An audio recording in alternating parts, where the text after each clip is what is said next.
time since I've led one of these Light Center sessions, but we will go into Group Work 101 and kind of talk about a couple different things, some of those benefits of group work, of individual reflection, group discussion, whole group conversation, and then we'll have a question and answer at the end. So is everyone ready to jump on in? All right. We do have a small group, so feel free to chime in and talk as much as you want today. But we will go through, and I'm going to try a new app. I don't know if you've noticed in Zoom, there's like a little app button, and I've been playing around with that, and there's a timer feature. So I'm going to go back and forth with trying it out so you can see maybe if it has use for your future classes as well. But again, if you have questions on that, we can always touch base in the meeting afterwards. So let's go into the first part of this with, I want you to take 2 minutes and think through these 2 questions. Write down a couple of notes. You're going to need this for your upcoming breakout room. But what are some strategies that you've tried lately in the past for your students to work together, and they've worked, they've been effective, they've promoted collaboration? And then think about what challenges you faced when either working in groups or using groups in your classroom. And we just mentioned one with like how do you get to 2 groups? But take 2 minutes, think about these, write them down, and we're going to go straight into a breakout room to discuss some of those with your larger group. Any questions? All right. So if you're just joining, you're taking 2 minutes to independently think through these questions.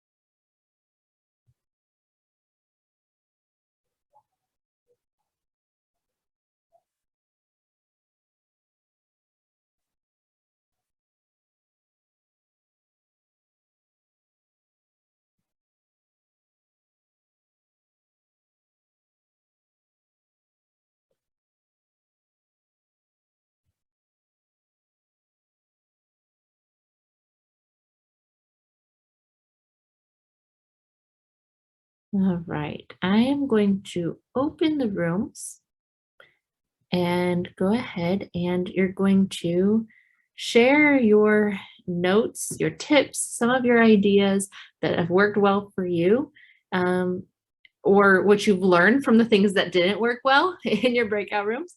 Go ahead and take about 6 minutes to share those with your group, and I'm opening those rooms right now. Any questions? All right.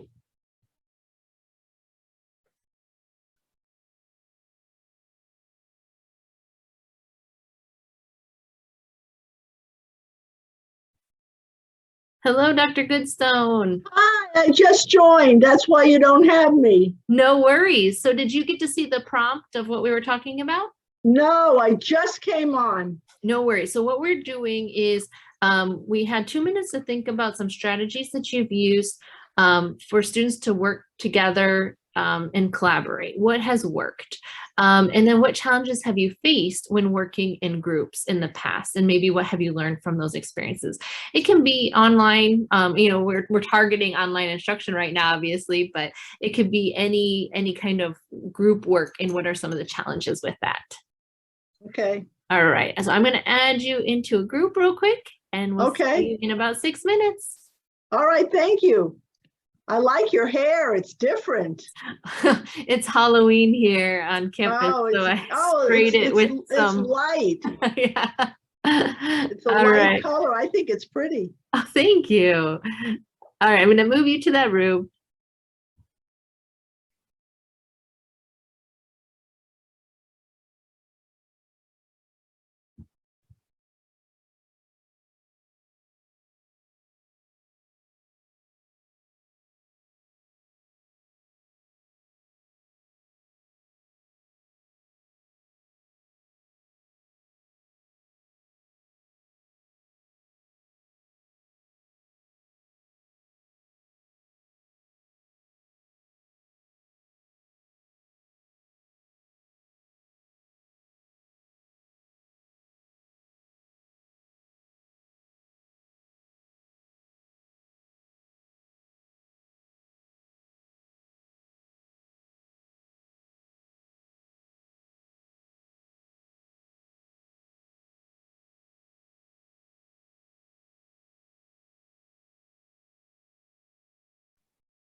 All right, welcome back. So I really enjoyed listening to some of these ideas that came up, and I wanted to kind of pull out some of the stuff that you did maybe hear a good idea or something that you want to try. So if we get about 2 or 3 people that what are some of those strategies you want to try to boost that collaboration in your class or cooperation with students in your courses? What are some ideas that you can that you would like to take away from what your colleagues shared or try something new?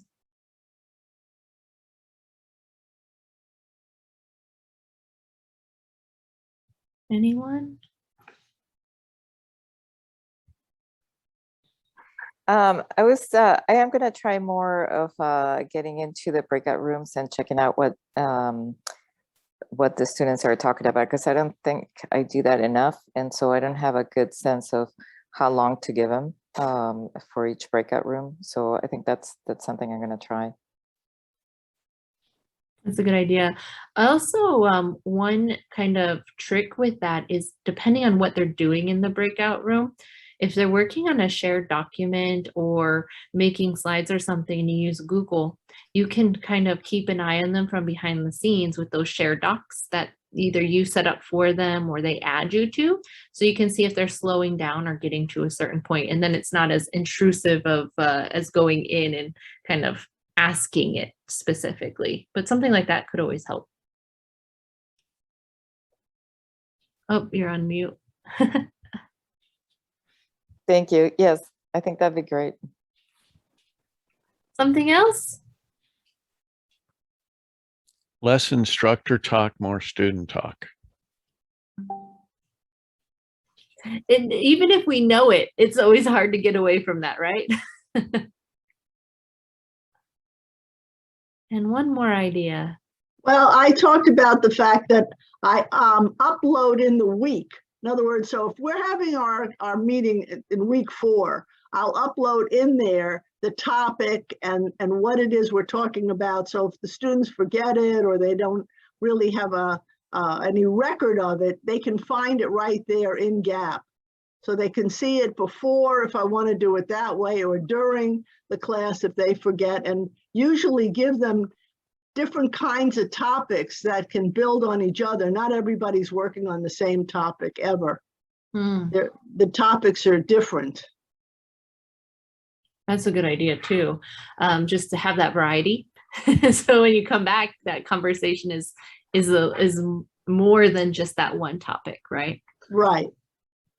One comment I heard in one of the groups was just it was about how do students, you can't share something in the chat, and it's not as easy, right, to send it to that group, to each group. You have to remember to do it before you send everyone on their way. And that goes for the questions as well. And that is something I always kind of forget to do in the right order of getting the questions, or stopping, take a screenshot of these questions, someone pull them up. Who's going to be that person to pull them up? Because not only do I run into it and then I go into the rooms and see that, oh, no one pulled them up. I see that often in classes that I observe, and no judgment here, because I am the queen of doing that myself. But it's part of that new step of transitioning from our on-ground tendencies to our online tendencies. And how do we communicate that info? Because someone said students don't remember what they were asked by the time of the excitement of getting into the room and getting with their group and saying hello. They forgot the question already. So I thought that was one of, if we're transitioning to this next question of one challenge to overcome when working with groups, specifically with breakout rooms, that would be one of the challenges that I'm trying to overcome. But how about anyone else? Is there something that someone wanted to share about a challenge that you might have had to overcome, or you're trying to get better about when working with groups in a class, especially in the confines of online?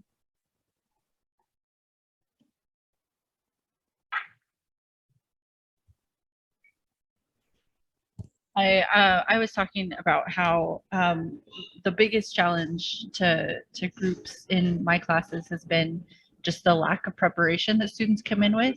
So I come in with this question and this activity, and I've done my prep, but they haven't. And so some of the our breakout sessions are very long because they don't know anything about the topic. And so they actually, it's hard to get them to not all be trying to secretly read while searching for the answer while trying to do the activity. So that's I'm kind of in between a rock and a hard place the whole time, balancing Right. And then it makes that activity double the time. And then it's like, oh, we could have done so much more with that time. I see that. Has anyone overcome something like that, or tried something that made that that extra time kind of either more valuable, it's okay, we need to spend more, so let's really get the max out of it? Or has anyone gotten a way to get students to participate or prepare ahead of time?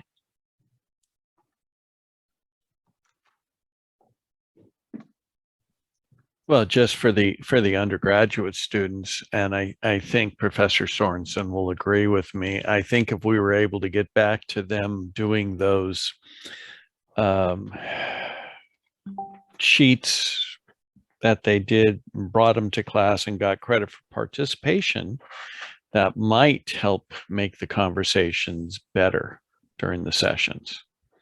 I even forget what they're called, and I named them. You're just study guides. Study guides. Yes, thank you. Such a difficult title to remember, but when you're old.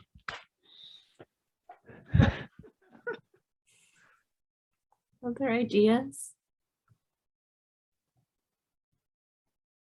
I know I've tried having a shared Google Doc with main points. I don't know, if it were talking about, mine was curriculum design class, so the different types of design types for different curriculum styles. And so there was a lot of stuff that was tied to the book, and I wanted to make sure everyone was on the same page. And so I had them do where do you see this? What is an example? What are the benefits? What are the disadvantages? And I said, use your book. You've got 10 minutes to fill in all these spots. And they did it collaboratively. So that meant they didn't have to check every box. They could just focus on a couple. And then we were able to have a more robust discussion a little bit with that. But I don't know if that's something you've tried, and then you're getting them all on the same page before they go into the rooms. I haven't tried that, but that's a good point. That's something that would get them prepared sooner rather than later. Get them to give us more feedback. You can see who's prepared and not. Yeah. I think that the pandemic has revealed more. It's harder to hide on Zoom when you haven't prepared than in the classroom. I haven't done that specifically, but what I have done in designing my breakout room activities is to give a different activity to each breakout room, because then when we come back to have our class discussion, they haven't all discussed the same question, but they're all related concepts to the larger topic. So I like that, because then it gives it gives a little more reason for everyone to listen afterwards to each different group. So that's a really good idea. I think it was it Dr. Goodstone who said she gives everyone different tasks too. So I think there's really something to that too, with those groups of you're each looking at certain elements of this bigger topic. Yes, I did say that. And then in the main room at the end of the breakout rooms, it's more interesting. And you can get different people to contribute as to what they learned in their breakout room. Absolutely. But I do have to say that the thing I miss is what used to happen with the on-ground classes of the teams of 5 or 6 people working together, working in the classroom, working, maybe outside the classroom, but there was much more collaboration and teamwork production of responses. I haven't gotten to that level online, where it was real teams. And the accountability, right, of everyone is on the spot in a sense, because they're all sitting right there in front of each other, in front of the professor. So that is a huge challenge, and the groups and the projects definitely look different now than they did on campus. Any other challenges or ideas before we? One more thing I'd like to ask is, do we have some fun features? I know we have voting somewhere in this online, but it would be fun to incorporate voting or hands up, or, you know, getting some of that involved, because you do want to have participation as much as possible. You know, there are different things that you can make work like that, but recently, and I mentioned at the beginning, there's a new apps feature on Zoom, and I'm trying out some of the different apps and how they might be able to help in the classroom. There's a timer one, certain things like that. So I'll keep looking at those, and if anyone sees any, let me know, because I just have to get approval through the tech group. But apps meaning, and I can show you an example at the end of what something like an app looks like on Zoom, and how we could play around. But I think that's coming. I think there's a lot being created now that can merge with Gap rather than be used alongside of, or sorry, with Zoom instead of alongside of Zoom. So I think it'll make it more fun and interesting. For sure. Yeah, remind me in 4 minutes to show you how. So what did we just experience? If we go back and think about, we thought we had some time to think. We had some time to talk in a small group. We had some time to talk in a larger group. What do those different parts of the bigger task add to the overall environment or experience of a class? Well, it allows for different personalities to have a moment, right? Like people like me that need to think for a moment, get that moment. And those who love to talk in big groups get their time to shine. And then there's those in between. I don't know. I think it helps get people's minds going. For sure. Yeah, I was gonna say some students tend to feel more comfortable in smaller groups when opening up, and so I think it gives an equal opportunity for those who feel more comfortable with smaller number of people versus larger, especially if we have like a very large classroom. Also, with our students who are still learning English, are not native English speakers, the confidence that comes with having a minute to read and think about a question, instead of just hearing it, it does contribute to a more robust understanding or conversation afterwards. And then again, like double checking with a small group to make sure that they understood, to take up, to kind of build their confidence along the way. That's one thing I see a lot when I am observing classes, is sometimes I don't even catch the question because it's been like, it was added on to the end of an explanation. And so there's a pause. I was like, oh, I missed that. And I can only imagine, you know, if students are, even if they're listening, but if they're waiting for the cues of a question or trying to navigate that in an online setting, sometimes it does get a little tricky. So having that build up can help if you're running into that problem by students just don't answer my questions. Well, let's break it down a little. Are we giving them those chances to gain confidence to think about it? Maybe this is the first time they're thinking about this topic.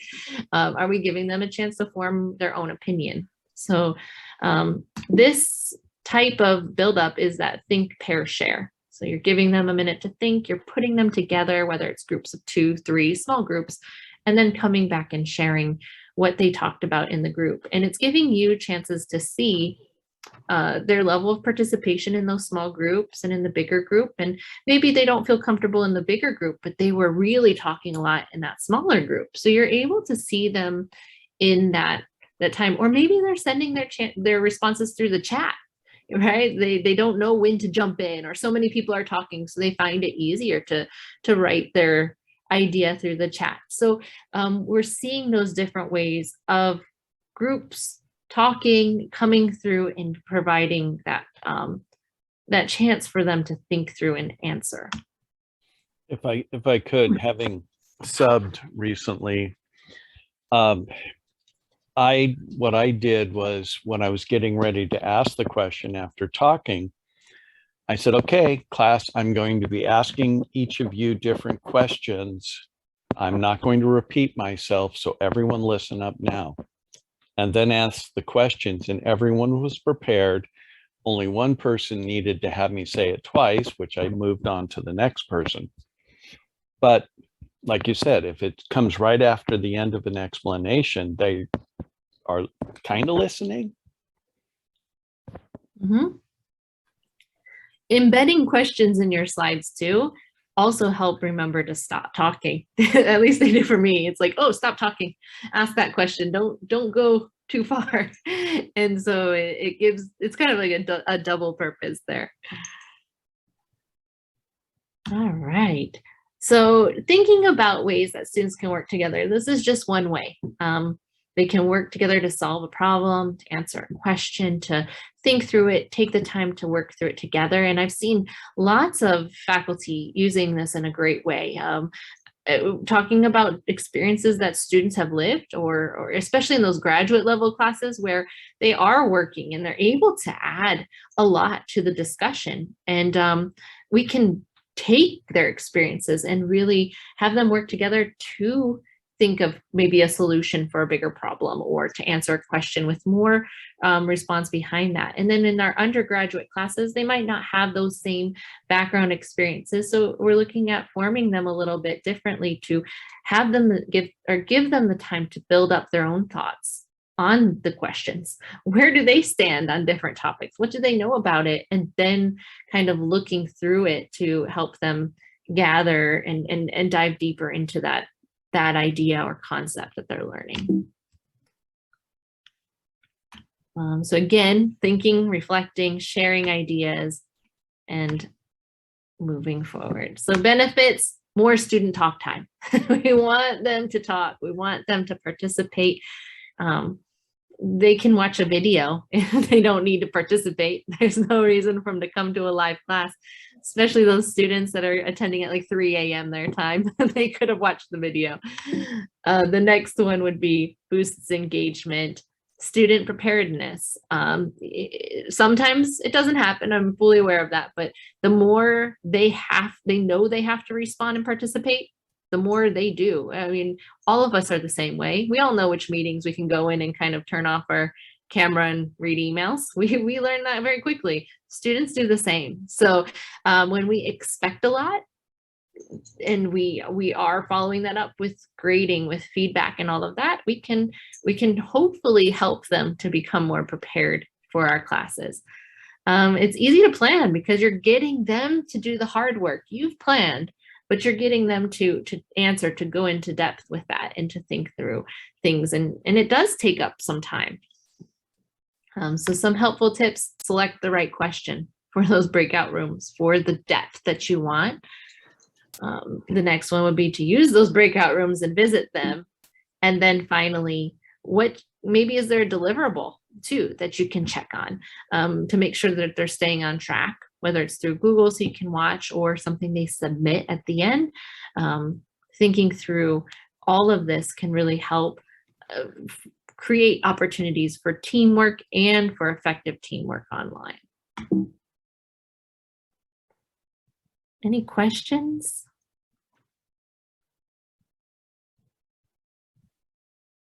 All right. Oh, Professor Sorensen said deliverables are essential for accountability. I agree. And you don't even have to look at them in the moment. You can always have them send you something like a reflection question to be sent to you, so you can look at that after the class. or during the break or whatnot, and you can do something like that. Other questions? I'm going to stop sharing just so I can do two things. One, that I wanted to show you the app, but I also wanted to put the survey links in the chat. And I know Professor Xiaohei is so much better at facilitating, having everything ready than I am, but let me get that for you.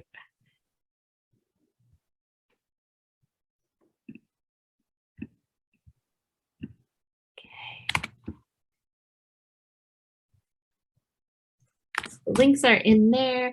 And then as a sneak peek to those apps, let me find the timer. The one disadvantage I'm finding is you can't necessarily share your background screen and your and the timer, for example, in this case. So if it were 2 minutes, you see the timer, right? But you don't see my screen. And so I kind of wish you could do both, see the timer and the screen.